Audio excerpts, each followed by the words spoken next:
और संजय जी अपनी आदत से मजबूर सबके अंदर हवा भरने लग जाते हैं तुरंत ही। भाई देखो संजय जी ने कहा भैया ये हमारे आइटम से जो है अपनी कार के अंदर हवा पूरी 35 कर लो। भाई चारों गाड़ी की हवा संजय जी यहाँ पर भर रहे हैं। हम अपनी काय को छोड़ेंगे भाई, हम भी चेक कर लेंगे अपनी गाड़ी की।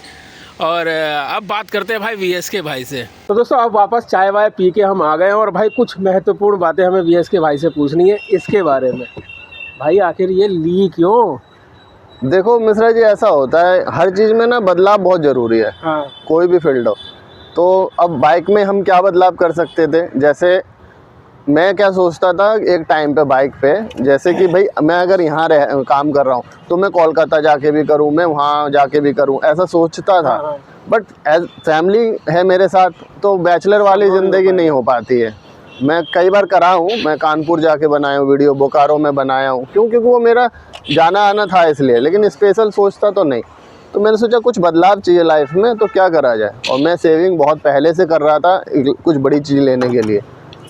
तो ये तो इसका मतलब ये एक तरीके से आप अपनी कहानी से बाइक टैक्सी राइडर को एक सीख देना चाह रहे हैं। हाँ, मैं हमेशा बोलता भी हूँ कि भाई देखो अपना कुछ पार्ट्स ना एक ऐसे अकाउंट में डालो जिससे आप अपने सपने पूरा कर सको। उसे छेड़ना नहीं है और बंदिश के साथ डालोगे, ऐसे जैसे कि कोई ईएमआई भर रहे हो आप। हाँ, देना ही देना है तभी इकट्ठा हो पाएगा। एक्स्ट्रा कुछ आ जाता है तो उसी अकाउंट में डालो, कहीं से एक्स्ट्रा आ जाता है तो हम कहीं बर्बाद कर देते हैं कुछ ऐसा वैसा।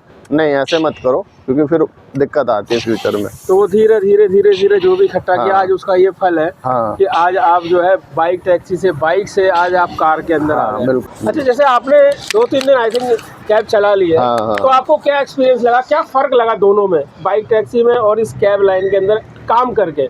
बहुत फ़र्क है। पहली बात तो देखो बाइक में ना हमें कोई पता नहीं कर पाता है कि हम राइडर हैं या कुछ काम कर रहे हैं, तो एज ए फैमिलियर काम चलता है। लेकिन इसमें क्या है कि बंदा जैसे देखता है ना कि आप टैक्सी वाले हो, तो खास करके जो बड़े गाड़ी वाले होते हैं, पर्सनल वाले होते हैं, वो आपको अलग नज़रिए से देखते हैं।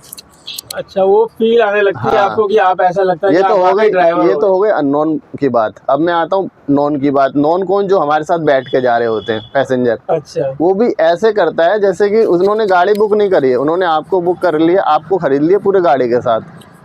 अच्छा। अभी मैंने मुश्किल से हार्डली 25-30 राइड ली हैं ओला उबर मिला के। मैंने सिर्फ अपने ब्लॉग में जो है एक ही डाला है कि ओला में फर्स्ट डे। मैंने उबर में भी सेम डे बना लिया आईडी, है ना, और काम भी करा है। तो वही चीज़ें समझ में आ रही है मुझे, यही फ़र्क है। यानी आप ये कहना चाह रहे हो कि कैब चलाते हुए आपको जो फीलिंग हुई है वो एक्चुअल वाली, वो वाली फीलिंग हुई कि वाकई आप ड्राइवर बन गए भाई साहब। बाइक टैक्सी चलाते हुए वो वाली फीलिंग नहीं होती, ये लगता है कि वाकई वो पार्ट टाइम ट्रैवलर हैं, एक एडवेंचर ट्रैवलर हैं, ऐसे हैं की वीडियो बना रहे हैं इसलिए बाइक टैक्सी कर रहे हैं, ये सब काम। लेकिन इसमें एक परमानेंट टैग लग जाता है ड्राइवर वाला। अच्छा, एक चीज और, कस्टमर का बिहेवियर कैसा है? जैसे बाइक टैक्सी के अंदर जो हमें कस्टमर मिलते हैं और कैब के अंदर जो कस्टमर, वही मैंने आपको बताया कि कस्टमर क्या सोचता है कि हमने ड्राइवर को खरीद लिया है, वो गाड़ी के साथ खरीद लिया है, इतना सा जगह होगा उसमें भी आगे ले, थोड़ा सा पीछे ले लो। अरे 10 कदम 2 कदम है तो 2 कदम आप भी आ ही सकते हो आगे। गली में पीछे ले लो, पीछे ले लो। अभी मैंने एक वीडियो में दिखाया, वो पीछे ले लो, पीछे। अरे बिल्कुल घर के बाहर लगाओ। अच्छा। ऐसा भी होता है। ये प्रॉब्लम तो खैर देखो बाइक टैक्सी के अंदर भी है कि कस्टमर चाहता है कि बिल्कुल ऐसा नहीं कि मैं हर कस्टमर को एक जैसा नहीं बोल रहा। बहुत से तो इतने अच्छे कस्टमर होंगे ना, वो आपको पहले फ़ोन करके बोल देंगे बाहर ही रुक जाओ, भैया आप वहीं रुक जाना, अंदर मत आना, टाइम खराब होगा आपका भी मेरा भी। अच्छा, अब आई सबसे महत्वपूर्ण बात। देखिए 3 दिन काम आपने कर ही लिया, मैं कमाई दिखा दूंगा। कमाई की बात बड़ी जल्दी समझ गए आप महत्वपूर्ण बात। मैं खोल के बैठा हूँ। तो आप टोटल कमाई तो खैर आप दिखा देना बाद में। मेन ये है कि इसके अंदर और बाइक टैक्सी के अंदर कितने रुपए किलोमीटर का हिसाब निकल के आ रहा है? आपने कुछ बाइक, हाँ मैंने अभी तो बाइक टैक्सी में देख रहा हूँ तो ओला ना हमें लगभग 5 रुपए 6 रुपए दे रहा है। हाँ। इसमें हमें देता है 10 और 11 रुपए। 5 रुपए का फर्क है। 5 रुपए का फ़र्क है। और मैं मानता हूँ अगर मैं एक्सपल्स चला रहा हूँ ना और ये चला रहा हूँ, बात बराबर है फिर। हाँ, मुझे उसमें भी 3 रुपए किलोमीटर पड़ता था, इसमें भी मुझे 3.5-4 रुपए लगभग पड़ता है। तो अगर सिर्फ एक दिन की कमाई मान ले, जिसमें हम ये कहें कि आपने झक्के काम किया यानी फुल डे काम किया। बिल्कुल, मैंने कल ही काम किया है और व्लॉग आज लाइव करूँगा 4-5 बजे। हाँ। उसमें मैंने करीब 1836 रुपये का काम किया है, जिसमें से मैं 504 रुपये की CNG डलवाई थी। तो 504 रुपये में मुझे लगता है 2 पॉइंट रह गया था, तो उसमें 400 का मानता हूँ। अच्छा। कि 400 के CNG में मैंने 1800 रुपये का काम किया।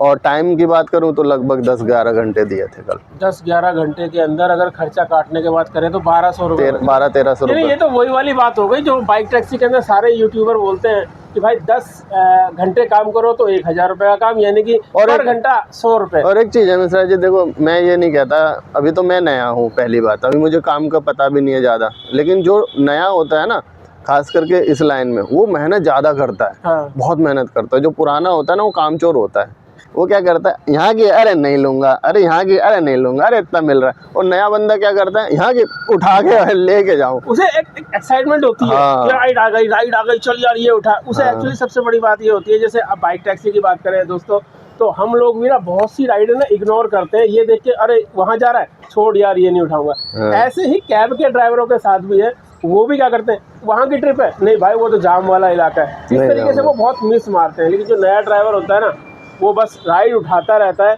इसलिए कंपनियां उसको काम भी देती रहती हैं। ऐसा नहीं है, ये बस सोचो कि बाइक टैक्सी कैब के अंदर इन्होंने एक दिन के अंदर 1800 रुपये का काम कर लिया, तो रोज ही वही चीज होगी, इसका हिसाब भी मत लगाना।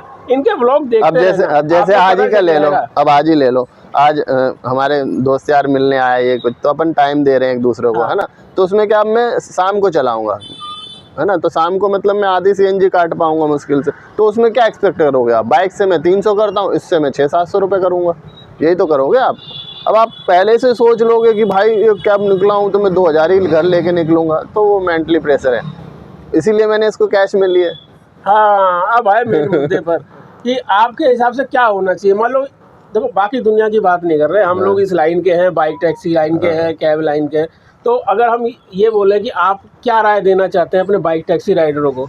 देखो वो ये ले ना ले वो अलग बात है, हर किसी की अपनी लाइफ है, हर किसी के अपने खर्चे हैं, अपनी फैमिली है, अपना देख के चलना पड़ता है। लेकिन एक भाई मुझे कमेंट कर रहा था, कह रहा VS के भाई मैं आपकी वीडियो देख के 3 साल पहले एक स्कूटी ली थी, अब उसको उसने इतना चला लिया लगता है अब उसको भी गाड़ी लेनी पड़ेगी।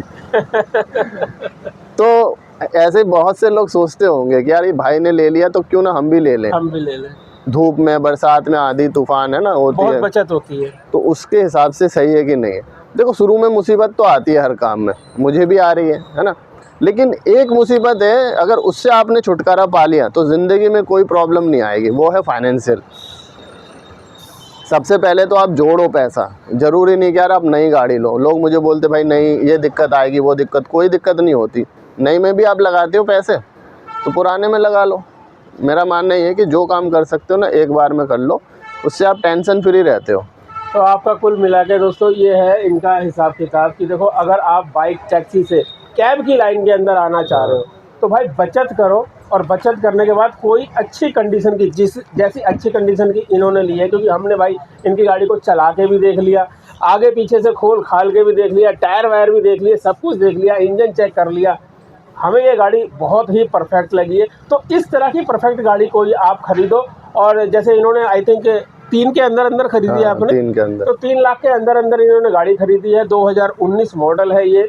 तो अब क्या है कि इन्होंने जो बचत करके खरीदी है ना, अब इनको रोज उस चीज़ की टेंशन नहीं है कि पहले मुझे किस्त निकालनी है, उसके बाद मुझे CNG के पैसे निकालने हैं, फिर मुझे घर के पैसे निकालने हैं, उसके बाद कुछ बचे। अगर मैं बाइक भी लेता, मान लो एक नया शौक होता है ना कि कोई नया मॉडल आता है तो हम बाइक लेने चले जाते हैं, मेरे को ऑलरेडी 4 है, तो अब क्या होता है कि मैं अगर मान लो नई बाइक लेता तो भी मेरे को वही पड़ता रहता, तो मैं बाइक पे ही और मैं अगर सेकंड हैंड ये लिया हूँ तो अब मैं अंदर हूँ। फायदा ही है सर, इसमें बहुत फायदा है, एक फायदा नहीं है, इसमें बहुत फायदा बाकी है। आप ही गिनाओ। तो दोस्तों जैसे VS के भाई ने बोला कि फायदा मिश्रा जी आप ही बताओ, तो देखो हमने भी 3.5-4 साल कैब चलाई है, ऐसी बात नहीं है। हाँ, हमें किस्त देनी पड़ती थी तो उस हिसाब से वो बचत नहीं हो पाती थी, लेकिन अगर एक्सपीरियंस की बात करें, बारिश की, ठंड की, गर्मी की, तो कोई भी एक ऐसा मौसम जो हमें याद हो कि हम उसमें दुखी हुए हो, एक सिर्फ बारिश, और वो भी जब बहुत ज़्यादा बारिश होती है ना, जगह जगह पानी भर जाता है, तब ही इस कैब लाइन के अंदर ड्राइवर दुखी होता है, नहीं तो ठंड में उसे बिल्कुल भी एहसास नहीं होगा। ज़्यादा ठंड लगी हीटर चालू कर लिया, गर्मी में तो बिल्कुल ही एहसास नहीं होता, क्योंकि चाहे छोटी राइड हो चाहे बड़ी राइड हो, कस्टमर को भैया AC ठंडा ही चाहिए। हाँ, उस वक्त थोड़ा सा इस लाइन के अंदर कमाई कम हो जाती है, क्योंकि AC कंटिन्यू चलने लगता है और गाड़ी की एवरेज घट जाती है। अभी VS के भाई ने हमें बताया कि उनकी एक सिलेंडर फुल करने के बाद 240 किलोमीटर के आसपास चल रही है, और जब एसी चलने लगेगा तो आई थिंक 200 या 180 के आसपास चलेगी, तो थोड़ा सा कमाई पे इफेक्ट पड़ेगा ही पड़ेगा। लेकिन अगर टोटल निचोड़ करें तो भाई डिसीजन ये है कि अगर आप बाइक टैक्सी से कैब की लाइन में आना चाह रहे हैं तो पैसे बचाकर और कोई अच्छी कंडीशन की पुरानी गाड़ी खरीदो, उसके बाद ही इस लाइन के अंदर आना। किसी के कहने पे सीधा शोरूम मत पहुंच जाना, नहीं तो आपके ऊपर इतनी सारी जिम्मेदारियां हो जाएंगी कि ना आप इधर के रहोगे ना उधर के रहोगे। चलिए इस वीडियो को कर देते हैं यहीं पर ख़त्म और जाते जाते आप सभी से कहते हैं जय हिंद, जय भारत।